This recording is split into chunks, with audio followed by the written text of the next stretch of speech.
Welcome to the final episode of Behind the Doors and Where the Eyes Lay. This is going to be the final episode, so it's going to be all nice and polished, and you'll get the whole story instead of just snippets.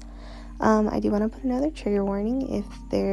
If suicide and self-harm does trigger you, I suggest that you do not listen to this audio. And yeah, so we're going to jump right in. So we're going to start off when me and my sister were younger, and how rough our relationship was, and how just angry she was at the world, and how it was just always hard, and we always were fighting. And even as fourth graders, she acted out her first time. She was skipping her after school program, and she was angry at me for going to it because she didn't want to get caught.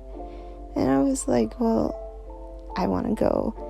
And she would call me all these names that were really hurtful, even in fourth grade.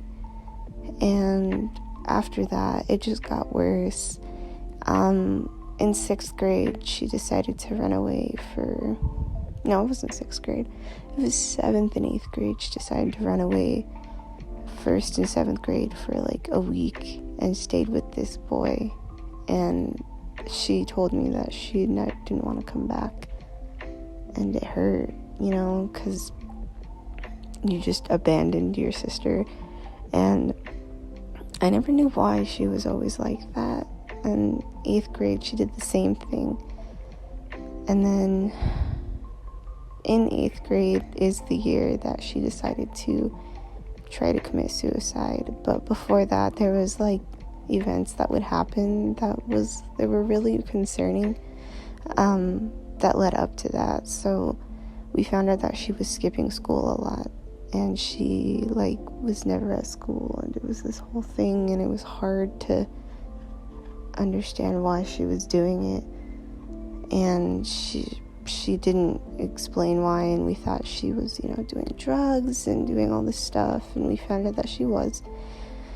And it was hard to understand why. And we were like, okay, well, just don't do it again, because we didn't want her to, do something that she would regret.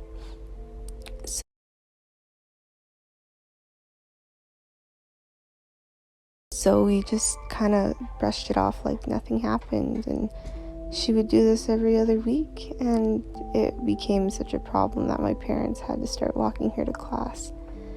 And with that, she became more angry and more upset, and just less of wanting to spend time with us, and less time wanting to be spent with me. And it was hard because I was missing a piece of me, even when she was in the next room.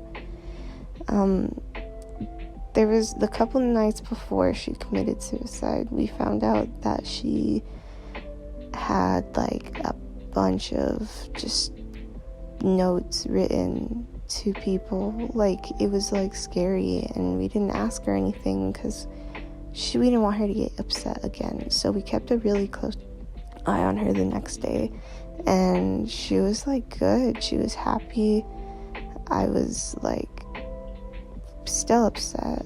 And on that day before, actually, I was so upset, and I wasn't doing a lot of work, and my mood was starting to drop as well. Before then, it had been a couple months, and the counselors finally pulled me in to class, or into the counseling room, and my sister was there, and I was like, oh no. So we had a giant talk about it the day before. She actually tried to do the commit suicide. So she was really upset with me for having to be pulled in, but I wasn't even the one who did it or reported whatever had happened. So I don't know. She was always upset with me for a reason.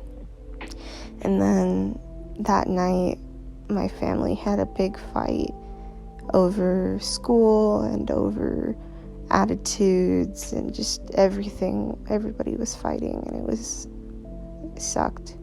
And after that, we figured it out. Well, so I thought, and we all went to bed. And that night, I noticed my sister was off.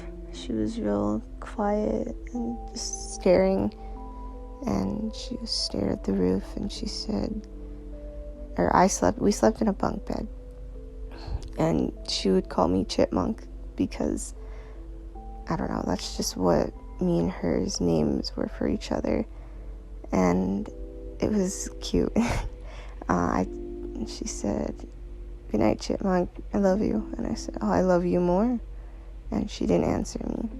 And then I noticed that she had been in the bathroom for about, I don't know, an hour after that. And as soon as I got up to where she was in the bathroom, all I heard was a body slumping on the floor. Ran inside, and after that it was just a blur. I was always upset, always angry with everybody, and it still affects me today with just everyday problems. So, yeah. I hope you enjoyed the last episode of Behind the Doors and Where the Eyes Lay. I hope you guys have a good one, and also sorry for this being late. It's a hard topic to talk about for me sometimes, so yeah, I hope you have a good one.